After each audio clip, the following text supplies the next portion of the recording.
Channel. তো আজকে finally একটা ব্লগ নিয়ে চলে এসেছি। আর আজকে ব্লগটা হচ্ছে আমরা বিয়ে বাড়ি যাবো। আর সাজটা দেখে বুঝতেই পারছো বিয়ে বাড়ি যাবো। আর বিয়ে বাড়ি মানে একটু তো ডিপ সাজতেই হবে। তো আমরা সেজেগুজে রেডি হয়ে নিয়েছি। আর আমার একটা ভাইজি যাচ্ছে, আমার দিদি ভাই, আর মা আমার জেঠিমাকে ডাকতে গেছে। তো মা আগে বেরিয়ে নিচে চলে গেছে, এবার আমরা যাব।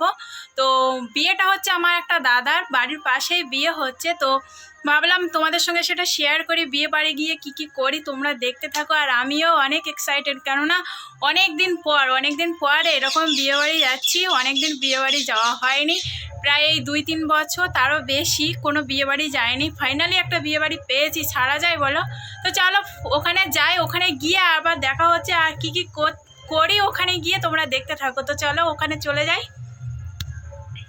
তো গাইস ফাইনালি আমরা বিয়ে বাড়ি চলে এসেছি। আর অনেক দিন পর, সেটা তো তোমাদের বললামই। তো ফাইনালি আমরা গুটি গুটি পায়ে বউয়ের কাছে যাব। তো তার আগে দেখো একটা বোন, মাথার ডিফেক্ট আছে, আমাদের এই আশেপাশেই থাকে। তো সে নাচছিল, আমাকে বলছিল চলো একটু নাচ করি। তো আমি যাইনি, ও নাচ করছিল। তো তারপরে দেখো ফাইনালি ফুচকার স্টলের পাশে চলে এসছে। আর ভিড় এখন কিন্তু অত লোক আসেনি, তাই অত ভিড়। আর আমি দিদি করে দাঁড়িয়ে আছি ফুচকা খাবো বলে। ভাইজি ওখানে লাইন দিয়েছে। তো ফাইনালি আমরা ওখানে গিয়েছি, আর পাতাও দিয়ে দিয়েছে ফাইনালি। তো ভাইজি ওখানে ফুচকা খাবে বলে লাইন দিয়ে দাঁড়িয়ে আছে। আর আমি আর আমার দিদি করে পেছনে দাঁড়িয়ে আছি। তো এখনও ফুচকা দেওয়া শুরু করেনি। তো চলো একটু ফুচকা খেয়ে নিই। তো ফাইনালি আমাদের ফুচকা দিয়েছে, বাট আমি কি করে খাবো? আমার হাতে তো ক্যামেরা আর একটা হাতে তো ফুচকা, কি করে খাবো? তো আমার দিদি আমাকে খাওয়িয়ে দিচ্ছে, আর আমারটা ও খেয়েছে। তো ফুচকাটা কিন্তু ফার্স্ট ক্লাস ছিল, ফুচকাটা খুব সুন্দর হয়েছিল। তো চলো কিছু ফুচকা খেয়ে নিই। তো ফুচকা খাওয়ার পরে একটু নিজেকে দেখছিলাম ঠিক আছে কি না, কেননা এত ভিড়ভাট্টার মধ্যে খেয়েছি, তো সব ঠিক আছে কি না দেখছিলাম। তো চলো সব ঠিক আছে। তো তারপরে একটু আমরা পকোড়া আর কফি খাচ্ছিলাম। আমি কিন্তু যাইনি, আমি এক জায়গায় দাঁড়িয়ে আছি, কেননা আমি যা ড্রেস পরেছি আমি হাঁটতেও পারছি না, নড়তেও পারছি না। তো বসে না, দাঁড়িয়ে আমি শুধু খেয়ে যাচ্ছি। এর থেকে পকোড়া তুলে খাচ্ছি, ওর থেকে পকোড়া তুলে খাচ্ছি। আমার মা আছে, আমার মা আমাকে এনে দিচ্ছিল।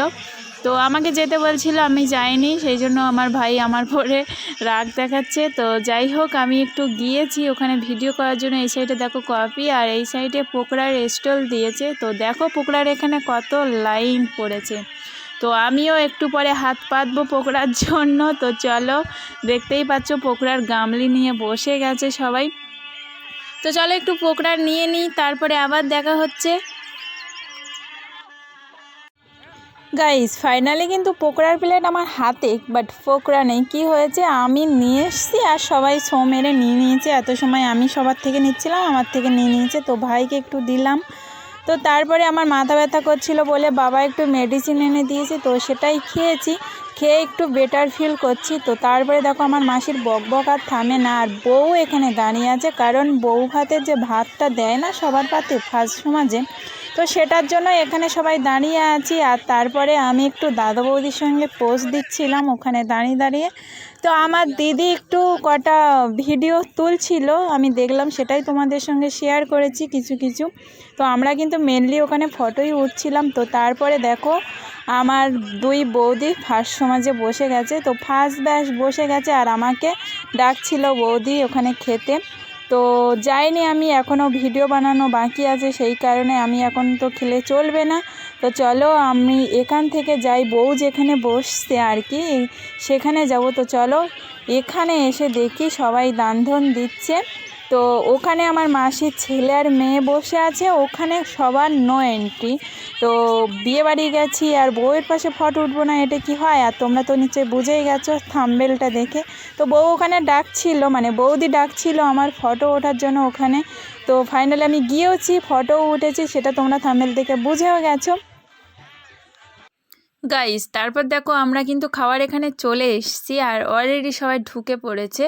তো সবার তাড়া আছে দেখেই বুঝতেই পাচ্ছি, মনে হয় সবার অনেক তাড়া, সেই জন্য টেবিল পরিষ্কার করার আগেই সব ঢুকে পড়েছে। তো আমি আর কি করব, আমিও ঢুকে পড়েছি। আর আমাদের টেবিলে আমার দুই দাদা ভাই আর আমরা 3 জন বসেছিলাম। তো যাই হোক একটু গ্যাস লাগছিল, যেহেতু সেকেন্ড ব্যাচে বসছি। তো পরিষ্কার করার আগে ঢুকে পড়লে যা হয়। তো পরিষ্কার করার পর দেখো সব কিছু দিয়ে দিয়েছে আমাদের টেবিলে। আর আমার না একদম খাওয়ার ইচ্ছে ছিল না, না বসলে নয়, সেই জন্য বসেছি পাতটা এঁটো করার জন্য। তো সব ফুচকা পকোড়া টোকরা খেয়ে তো আর খিদে নেই, তো গ্লাস দিয়ে দিয়েছে সবার। এরপর আস্তে আস্তে সব কিছুই দিয়ে দেবে, তারপরে দেখো লেবু দিয়ে দিচ্ছে সবার। তো চলো এক এক করে সব কিছু দিয়ে দিক, তারপরে আবার দেখা হচ্ছে। এরপরে লেবুর পরে দিয়ে দেবে হয়তো ভাত। আর আমার দাদা আমাকে ভাঙাচ্ছিল, ঘড়িতে আমার না চার্জ ছিল না, আর আমার স্মার্ট ওয়াচ তো 1 মাস চার্জ দিইনি, আর চার্জ নেই আমার খেয়ালও নেই, তো সেই কারণে আমাকে একটু খেপাচ্ছিল, মানে রাগাচ্ছিল। তো তারপরে কথা বলতে বলতে ভাতও দিয়ে দিল আমাদের, আর আমার মনে হলো একটু ভাতটা বেশি হয়ে গেছে। তো যাই হোক, কী আর করা যাবে, শাদি বাড়ি তো আর আমি তুলে দিতে পারবো না, আর কেউ নেবেও না। তো যাই হোক, আমাদের এটা কিসের একটা চপ দিয়েছিল, আমি প্রথমে বুঝতে পারিনি, তারপর ভাবলাম না এটা বেগুনেরই চপ। তো এত ছোট ছোট সরু সরু, তো আমি ভেবেছিলাম ঝালের যে চপটা হয় না সেটাই, বাট না, এটা বেগুনির চপ। তারপরে একটু মুড়িঘণ্ট দিচ্ছিল, আমি নিইনি কারণ আমি ডাল খাই না, সেই কারণে। তো চপটা খেয়ে নিয়েছিলাম, তারপরে দেখো আবার আমার পাতে ভাত দিয়ে দিয়েছে। আমি তো একটা দানাও ভাত খাইনি, তো ডালও নিইনি, আর আমার পাতে ভাত দিয়ে দিয়েছে। তো এমনিই ভাত বেশি ছিল, আবার ভাত দিয়ে দিয়েছে, তাহলে কেমন হয় বলো। বাট কেউ ভাত নিতে চাইছে না, যাই হোক পাতেই পড়ে আছে।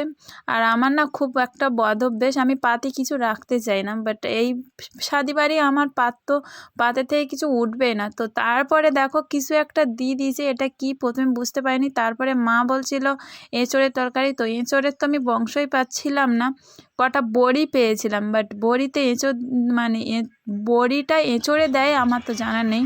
যাই হোক, ওটা দিয়ে একটু খেয়েছিলাম, ভালো লেগেছিলো, মোটামুটি খারাপ লাগেনি। তো তারপরে দেখো কাঠি দিয়ে, বাঙালিদের তো বুঝতেই পারছো, কাঠি দিয়ে চিংড়ি মাছ যাতে না ভেঙে যায়, সেই কারণে ওরকমই একটা দিয়ে দিয়েছে। তারপরে চিংড়ি মাছের মালাইকারি দিয়ে দিয়েছিল, তো সেটা দিয়ে একটু খেয়েছি ভাত, কারণ আমার এটা দিয়ে খেতে ভালো লাগে, সেই জন্য মা আরও একটু দিয়ে দিয়েছিল মায়ের পাত থেকে। তো আমি চিংড়ি মাছের কাঠটি না একদম মানে করতে পারছিলাম না হাত দিয়ে। তো যাই হোক, ফাইনালি আমি করতে পেরেছিলাম, তাও কিভাবে বলো তো। তো চলো তোমাদেরকে একটু দেখাই। তো দেখে বুঝতেই পারছো আমি চিংড়ি মাছটা অনেক কষ্টে কাটিটা ছাড়িয়েছি চিংড়ি মাছ থেকে দাঁত দিয়ে, তাও আমার ভাই ফোনটা ধরে দিচ্ছিল, ক্যামেরা ধরে দিচ্ছিল আমার কাণ্ড দেখে। তো আমি না মাংস নিইনি, একটু মাছ নিয়েছিলাম, আর দেখে বুঝতেই পারছো তরকারিগুলো খুব স্পাইসি করে দিয়েছিল, সেই জন্য খেতে পারিনি। তো আর খাওয়ার ইচ্ছেও ছিল না আমার পাত থেকে, তো ভাত নড়েইনি, একটু চিংড়ি মাছ দিয়ে খেয়েছি আর একটু মাছ দিয়ে, আর লাস্টে একটু দই দিয়ে খেয়েছি, বাট সেই ভিডিওটা স্কিপ করে গেছি আর তোমাদেরকে দেখাতে পারিনি। তো আমার ভাই বলছিল কী জন্য বসছিস হ্যান ত্যান আমাকে বলছিল। তো তারপরে চলো আমরা খাওয়া দাওয়ার পর্ব শেষ করে চলে এসেছিলাম হাত ধুতে, এখানে হাত ধোয়ার ব্যবস্থা করে দিয়েছে। তো এখানে হাতটা ধুয়ে আমরা এবার গুটি গুটি পায়ে আবার বাড়িতে যাব। তো চলো আমরা রওনাও দিয়ে দিয়েছি হাঁসমলা খেতে খেতে, এবার যাব আমরা বাড়িতে। তো চলো বাড়িতে গিয়ে আবার দেখা হচ্ছে। তো গাইস ফাইনালি বাড়ি চলে এসেছি, আর এসে দেখো চোখের অবস্থা খুব খারাপ। তো যাই হোক, এখন বাসতে যাচ্ছি 11টা, আর আমরা বাড়িতে চলে এসেছি অনেক খাওয়ার পর বলছি, ভীষণ তো খেয়েছি, অনেক কষ্ট করে খেয়ে এসেছি, অনেক ভিড়ভাট্টার মধ্যে আমরা হজমোলা নিইনি, মানে সময় দেয়নি, তার আগে লোকজন ঢুকে গেছে, সেই কারণে আমরা নিতে পারিনি। তো যাই হোক বাড়িতে চলে এসেছি, আর ভিডিওটা এখানে এন্ড করব। এই ভিডিওটা যদি ভালো লাগে অবশ্যই লাইক কমেন্ট করে দিও, আর আমার চ্যানেল নতুন হলে প্লিজ সাবস্ক্রাইব করে দিও। তো চলো টাটা, অনেক রাত হয়েছে, সবাইকে গুড নাইট।